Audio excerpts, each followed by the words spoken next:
Now, given it's our year of young people here in Scotland, I'll take this opportunity to show our solidarity with the children and the young people of Palestine, especially those in Gaza, born long after the Nakba and still suffering from its consequences. Fully half of Gaza's population are under the age of 18. Over a decade into its siege, the UN estimates that over 300,000 of them need psychological support. They are so traumatised by the atrocities that have been inflicted upon them. During the 2014 assault on Gaza, over 500 children were killed by Israel. That included 4 boys from one family. They were playing football on the beach when they were shelled by the Israeli Navy.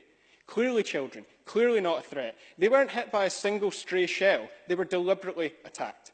As they fled across the beach, the Israeli ship adjusted its aim and fired a second shell, killing them all. Their names were Ismail Mohammed Bakir, he was 9. Zakaria Ahed Bakir, he was 10. Ahed Atef Bakir, he was 10. And Mohammed Ramez Bakir, he was 11. Their deaths were recorded by the world's media. They were 200 metres away in their own hotel. Many of those journalists put themselves at risk and did all they could to save those children and the 2 others who were wounded with them. And the Israeli government spokesperson sent out to spin this all away was, of course, Mark Regev, now the Israeli ambassador to the UK. From what I can tell, there really is no war crime too heinous for Mr Regev to struggle spinning it. Israel is the only country in the world to summarily prosecute children through a military court system, and not Israeli children, of course, just Palestinian children. Those who object to Israel being labelled an apartheid state should look no further than the situation in the West Bank, where 2 legal systems exist.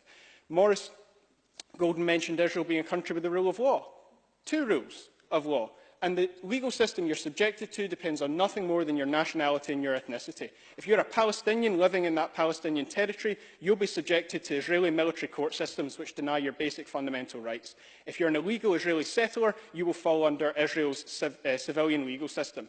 Israel's apartheid system goes far beyond the walls that they build.